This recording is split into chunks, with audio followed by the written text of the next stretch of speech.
有消息了吗？刘亮，我们俩去了一趟那个辖区的派出所。啊哈，那警察说啊，他帮着给各个路口的那个监控再帮着搜一遍，然后我把新通电话留给他们了。他们说呢，可能还得需要一段时间，如果有消息的话，给你打电话。派出所说了，现在这种情况特别多，好心人也多，一定能找着啊。电视台、电台、报纸还有网络的寻人平台，我已经把阿姨的照片和相貌特征都发出去了，希望有好心人看了能给咱们提供线索。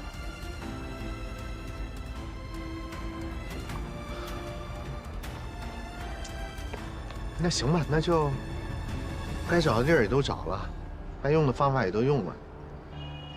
不行，咱先回去吧。啊，这忙了这么长时间了，咱光在这儿着急也没有用。啊，回去等等信儿。行，那个袁亮，照顾好欣桐，这事儿最好先别跟小芳说了，等有消息以后再跟她说，好吧？明天我再发动我那些老战友接着找，咱走不远，估计肯定丢不了啊。行，您也早点回去歇着。好啊，那麻烦你送一下吧。啊，没问题，我让司机先送您回去。哎呦，咱们顺路。那我们先走了。好，好。您也别着急。好。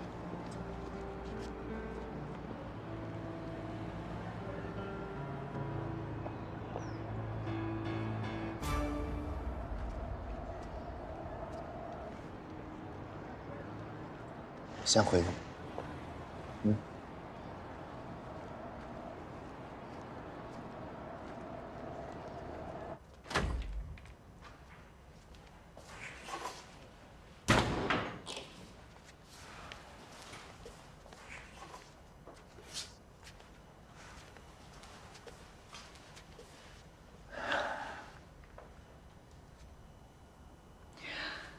他会去哪儿呢？都这么晚了。其实小芳去复读了，我完全有时间陪我妈，我就应该把她接到老房子。也许她到老房子，她就不会乱跑了，是吧？我非要去体现什么自我价值，去卖什么狗屁保险，我他妈真是疯了！我，你就别自责了。我跟你说，这老人是有病，不是你的责任。那就是你的责任。是你没有给我安全感，所以我妈才不放心了。你看她这2天折腾的，一会儿又要去过户房子，一会儿又到处乱跑，现在又不知道她去折腾什么了，跑哪儿去呢？她就喜欢折腾。行了，别自责了。我说，就现在外边这个监控系统这么发达，肯定能找回来。啊。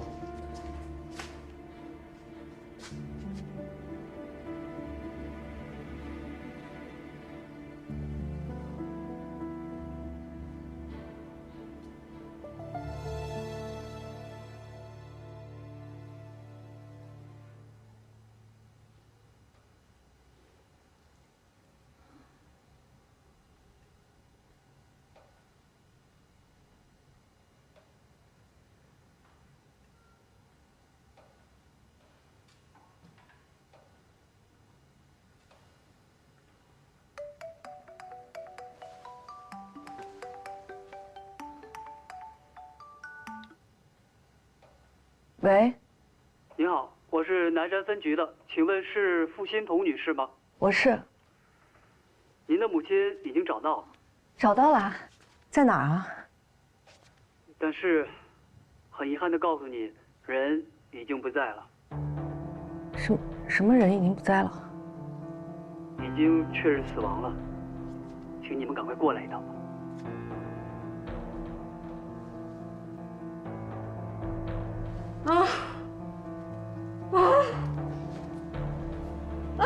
怎么了，欣桐？怎么了？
民警说啊，有人看见老太太就站在那儿，一待就待1天。等到退潮的时候，人就不见了。等这过往的渔船把人给捞上来，都已经没救了。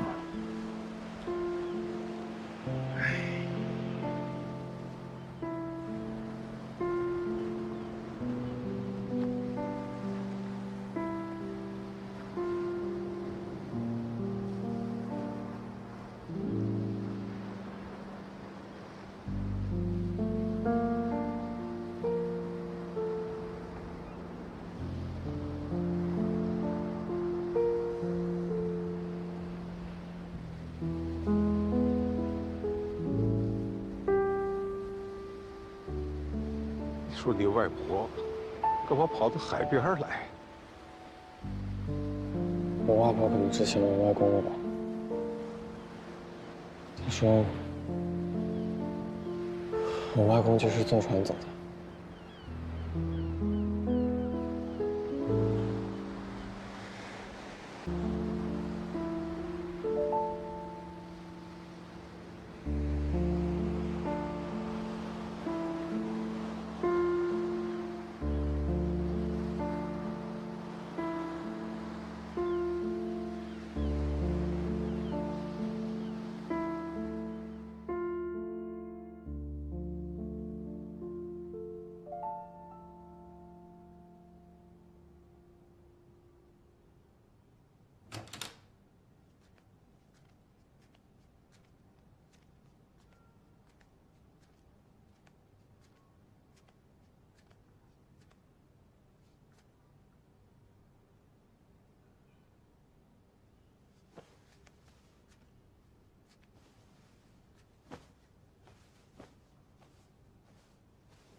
孩子哭呢？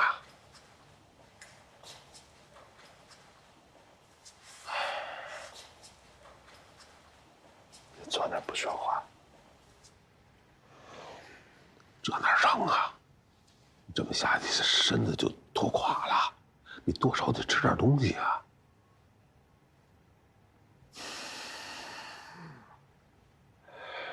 人呐，有时候最难过的，就是哭不出来。哎，爸，要不我上去吧，我妈应该会听我的。不行了，现在正难过着呢。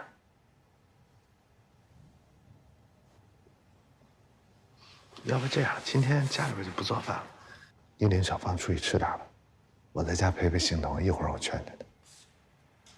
放，走吧。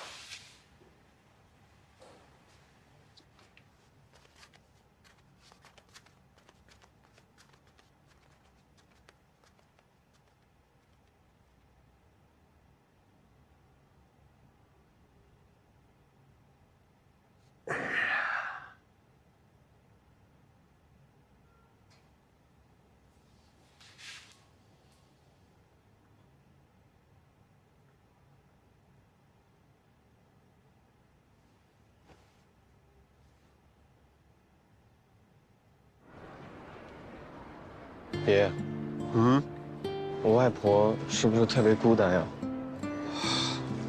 为什么这么说啊？她要是不孤单的话，就不会一直想我外公，也不会去海边，就不会……别胡说了，你姥姥就是生病了，知道吧？他恍恍惚惚的，就不知怎么走到了海边，结果让海水给卷走了。但是，他为什么不去找他的朋友啊？或者让我妈陪着他呢？嗨，我怎么跟你说呢？啊，对你们小孩来说啊，花时间陪伴大人，这个可能是一件挺容易的事儿。可是对大人来说，这事儿就不那么容易了。哎呀，这个世界呀，有很多事情都特别奇怪。比如说，你以前曾经有时间呐去享受每一天美好的生活，但是可惜的是，你不懂得珍惜呀。今天呢，我现在有大把的时间了，也意识到应该好好的享受生活了。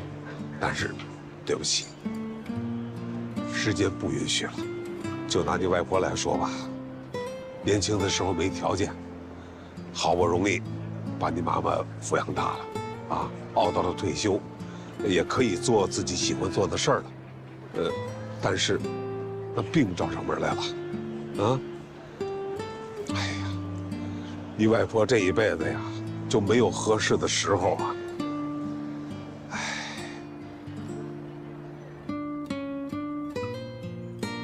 爷，我去买个蛋糕。哎，等会儿，不，他刚才不是吃了一汤碗面条吗？你又饿了？不是，我不是给自己买的，我就听说难过的人吃了甜品，心情会好受一点。我妈最近心情这么低落，我就想着给她买点甜品吃。好小子，长大了，知道心疼你妈了啊！走，买去。好，来。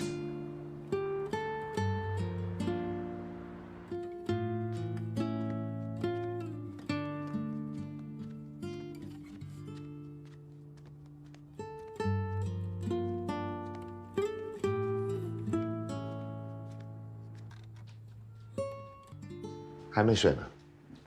啊，我把这一页看完就睡。啊，哎爸，我妈好点了吗？我给她买的点心，她吃了没？吃了一大块。她还让我谢谢你呢。要不我跟学校请个假，这2天我在家里陪我妈。不用，有爸爸陪着就行。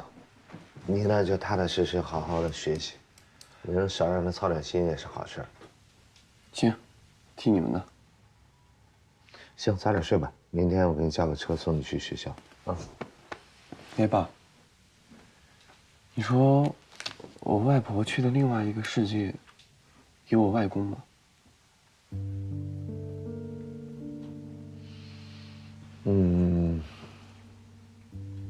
或许吧。怎么了？我知道，再也见不到他了。但是如果他有我外公照顾的话，我妈的心里会好受一些。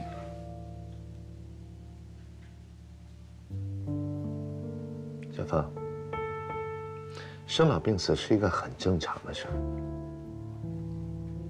每个人都会长大，每个人都会变老。你也是，我跟你妈妈也会有一天离开你，但只要你心里边还有我们，我们就没离开。死亡很正常，其实也没什么好怕的。死亡就是这个人不在这个世界上了。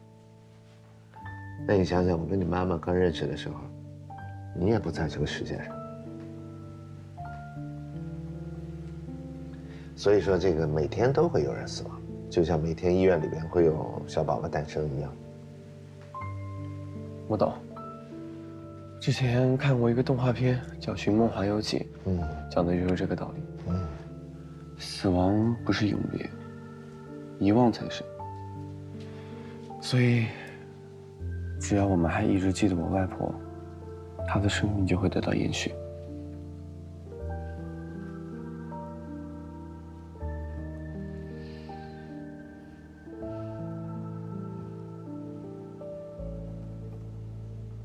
早点睡吧，别看了。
这件事儿呢，我们确实有不可推卸的责任。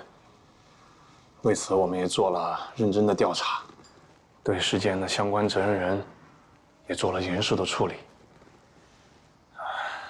院方呢，也是委托我今天来向你们正式做出道歉，并付上一定的赔偿金。卞先生，这是我们给您的道歉书和支票，希望你能够接受我们的歉意。对不起啊。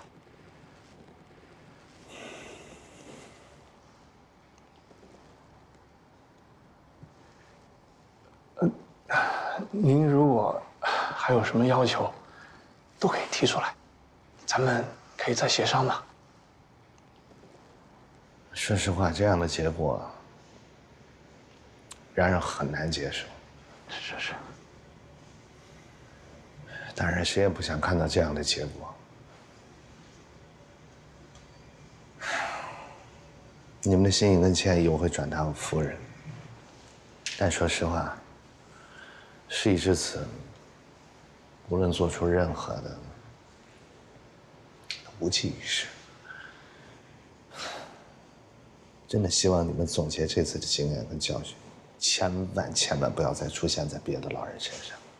是，谢谢您的理解，我们一定吸取教训，改正我们的不足。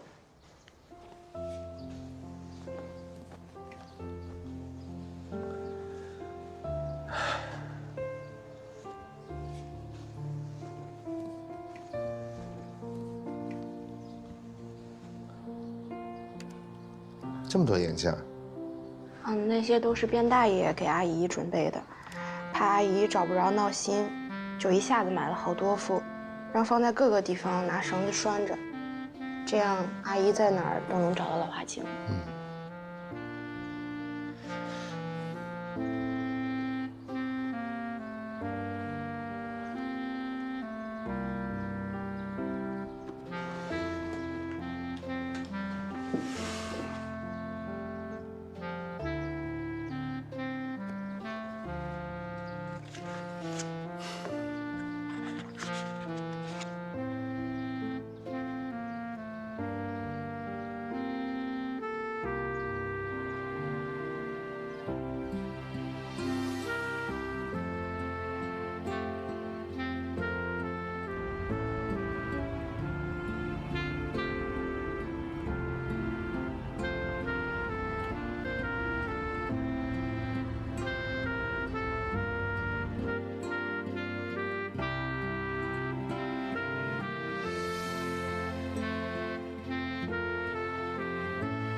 最近好多人、好多事，我都觉得模糊了。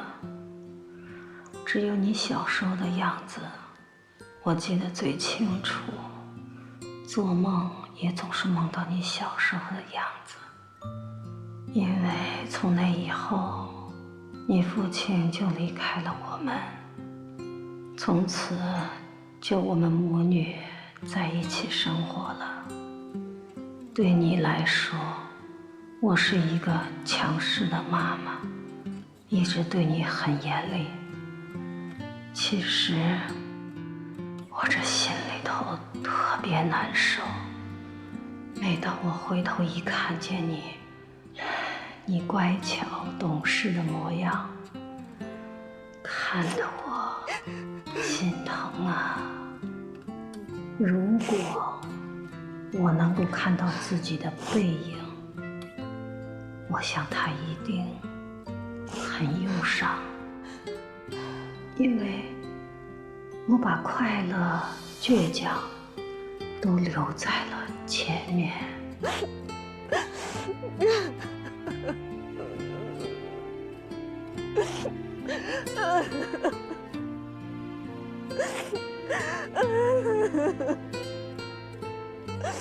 爸爸那么爱你，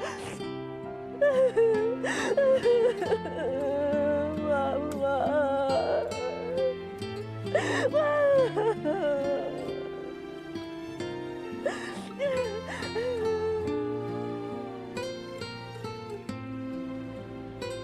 我感觉好像是被掏空了，我甚至不知道这种感觉是不是悲伤，就连哭的力气都没有。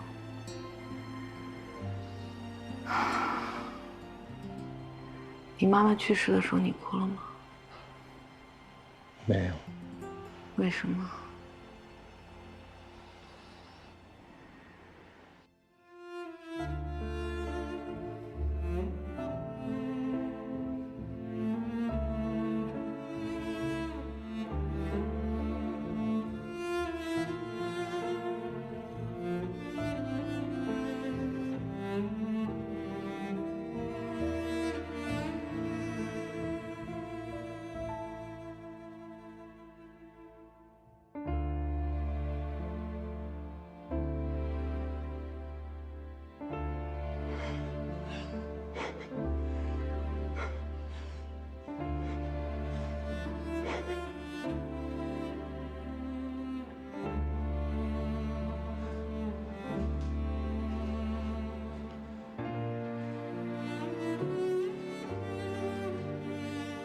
对，我当时好像也在问自己这个问题：为什么连我妈妈去世了我都没哭出来？尤其在葬礼的时候，我觉得所有人都在看着我。我当时不懂，这就是成年人和孩子不一样的悲伤吧。直到有一天，我在马路上碰到一个阿姨，她说是我妈同事，上来就直愣愣地问我，说你妈是不是得癌症死了？我眼睛一下子就模糊起来了，我回答不了这样的问题。我就绕过他走了，就听见他在后边一直在说我不懂事儿、没礼貌，他是在关心我。但好像就从那一刻，我才清楚地意识到，我妈是真离开我了，再也回不来了。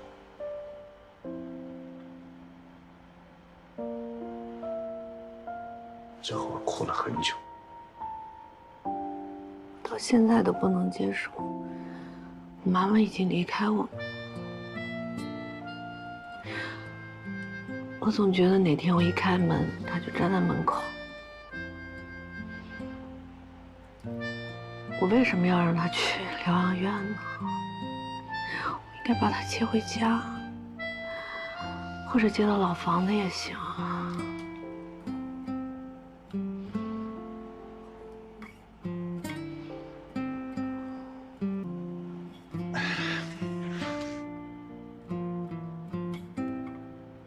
别太自责了，这件事情接受肯定需要一个过程，会过去的。我们都知道这一天早晚会来的，其实我们也都给了自己的心理暗示。我接受不了，我太不了解我妈了。我一直觉得她很恨我爸爸，恨我爸爸抛弃我们，远走他乡。我从来都不敢在我妈面前提我爸，甚至后来海外来信告诉我我爸去世的消息，我都没有跟我妈说。可是这段时间她生病，我才发现，我妈其实很爱我爸爸。在他记忆里留下的，都是我爸跟他在一起最美好的时光，所以他才会去海边等我爸爸。可惜我明白的太晚了。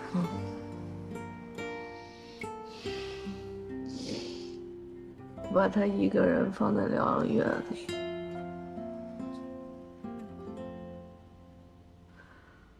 我特别自责，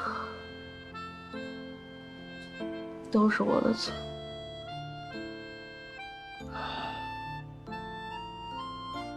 没必要自责，我们都想着给他最好的医疗。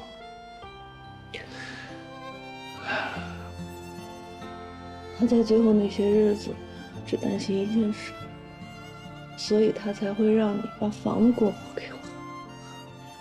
他日夜担心的就是我得不到妥善的照顾，可是他的无助、悲伤，他的手足无措，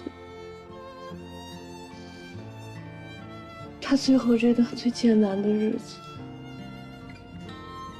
我这个做女儿的却视而不顾。我是个什么女儿？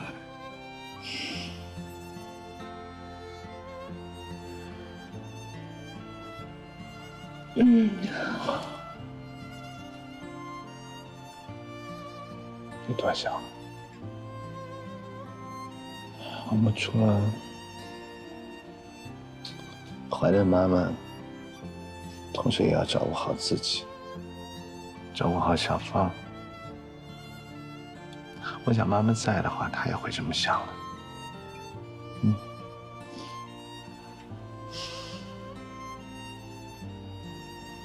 我想我妈，太想她了。我想我妈。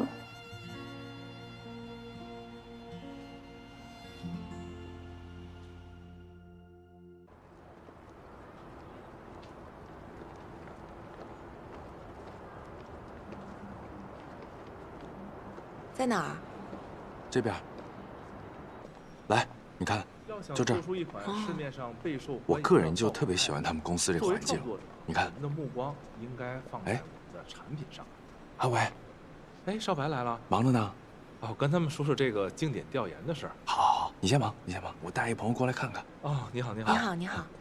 好，那咱们接着讲。你看，他们整个公司啊，这工作环境特别舒适。生活区和工作区都是分开来的。这边呢就是工作区，这边是生活区。齐总，哎，来了，我下来啊。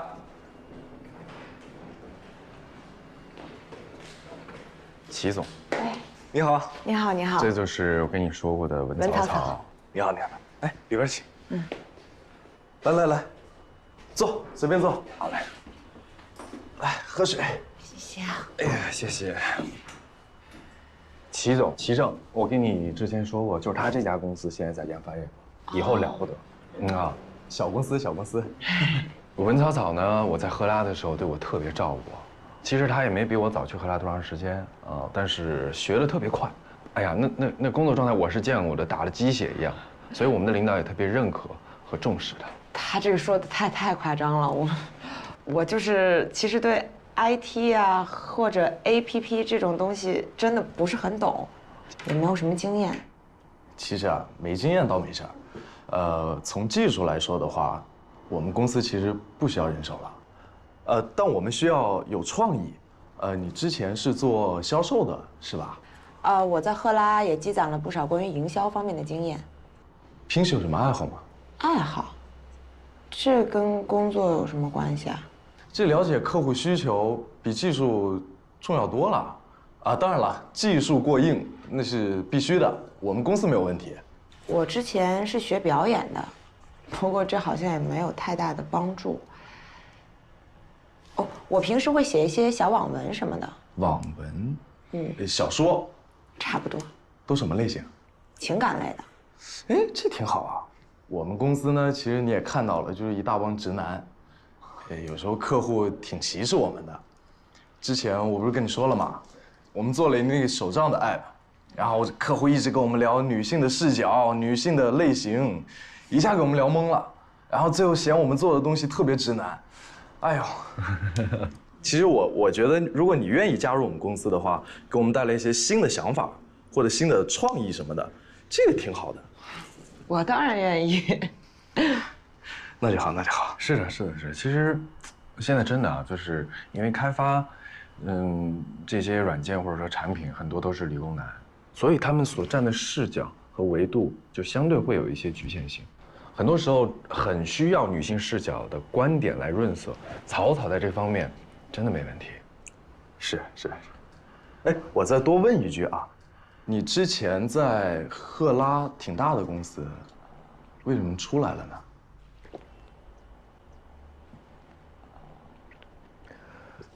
草草就是属于有点过于优秀，所以遭人嫉妒啊。那时候就有人排挤他，他这个性格又比较直，干得不开心，所以就离开了，就这么回事。哎，我跟你说真的，他要能来你这儿，你就捞着了。是，那是肯定的嘛。我不是就多问问嘛，了解。那行，那我再带你参观一下，介绍一下同事给你。哎，好，行。你去看看，我在这等你。来这边。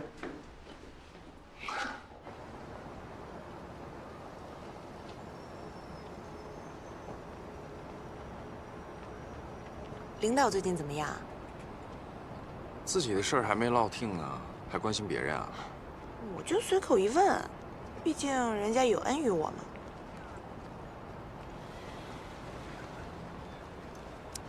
那好，边总家最近不太好，他岳母刚去世，他最近必须得在家照顾他太太。那我就随便做点了啊，你先休息一下。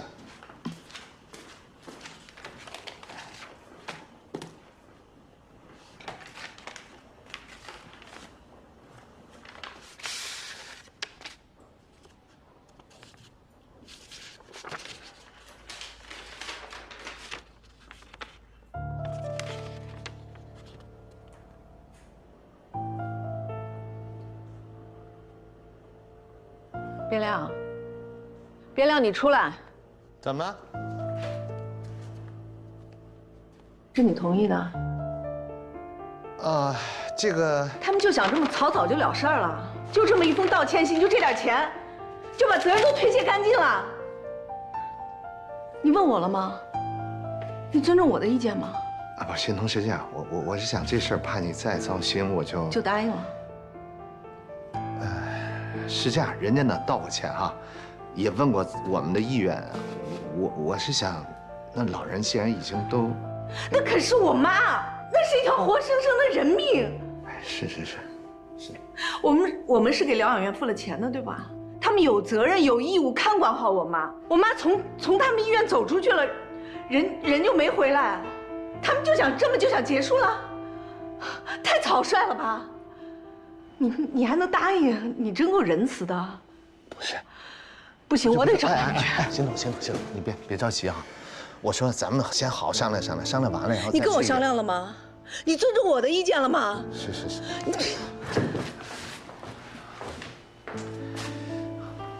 哎，欣桐，厉害。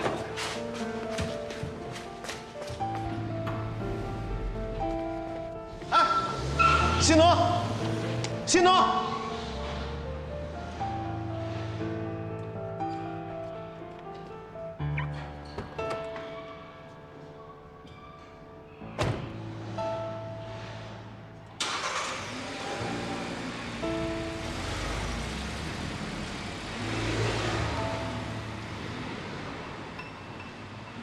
你们为什么不通知我？就这样搞得我现在这么草率的就把这件事情给解决了呢？你们这么做就是要逃避责任。你说话呀！你们都觉得这种做法对吗？边先生，哎，你可算来了。咱们之前不都说好了吗？怎么你太太今天又过来闹啊？我闹了吗？我只是作为一个病人家属，我来讨个公道。是，主要是我太太这母亲刚去世，确实还是没法从这个悲痛里边走出来。咱们慢慢说啊，有什么要求咱们慢慢说啊。对，你们的心情我都理解。那您说吧，还有什么要求？是，就是咱们心平气和的，有什么要求咱们就提出来。之前人都很配合。好，他们配合是吧？既然他们已经承认他们是犯了错误，那不是一个道歉信就能解决的问题。我要求你们登报，公开给我道歉，让大众都知道你们犯的错，让你们的上级单位也知道。在这样的前提下，我们再来讨论一个合理、公正、透明的赔偿方式。边太太，你这不是为难我们吗？那首先，我们确实工作上有失误，但是我们也是第一时间就跟你们联系赔偿。如果你要觉得赔偿金不够，那咱们可以再商量。不是赔偿金的问题，我不是要钱，我就是要一个说法。你们怎么就不能道歉呢？这就是你们犯的错吗？你们怎么就不愿意承担这个责任呢？上级部门已经对我们养老院做出了处罚，但是你还要让我们登报道歉，我没这个权利。你们犯了错，你们不应该道歉吗？不应该让公众都知道你们的失职吗？你们难道想逃避你们的责任吗？是，我们没有逃，之前就跟边先生沟通好了，他也答应了。你们跟他沟通有什么用啊？那我是直系亲属，我是他的女儿，你们不跟我沟通，你们就是想逃避。他倒是大度，他就答应了，我答应了吗？你问过我吗？边先生，要不然咱们去办公室聊。为什么要去办公室聊？就在这儿，把事情说清楚，大家都在这儿听着呢。咱别这么着急，你这么着急解决不了问题，咱不能这么苛刻。我怎么苛刻了？那是我妈妈，是跟我相依为命的人，她现在没有了，就是因为他们的工作，她现在没有了。你让我怎么平静？我知道，是这些，这是他们的责任，但也不全是他们的责任。我们做子女的也有责任，是吧？哦，你的意思是我的错是吧？我就应该把我妈妈接回家，不应该把我妈妈扔在这个疗养院，我妈就不会走丢，我妈就不会死，是吧？不是这么说的。你就是这个意思。都别看了，好了，你们都散了，去工作去。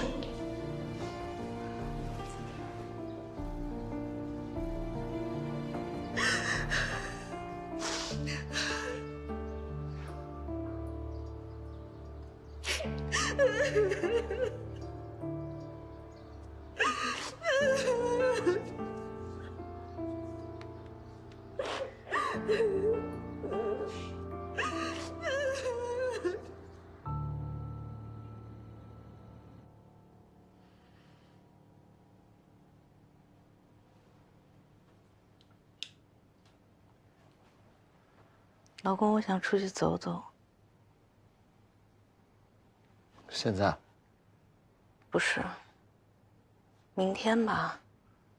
明天你带我出去转转，离开这儿。我想出去散散心。哦，哎，你别说这个好想法，哎，我还真有个好地方，一直想去来着。行，我安排啊。快睡吧。你也赶紧休息吧。这2天没少折腾你，你不会怪我吧？怎么会啊？行，早点睡啊。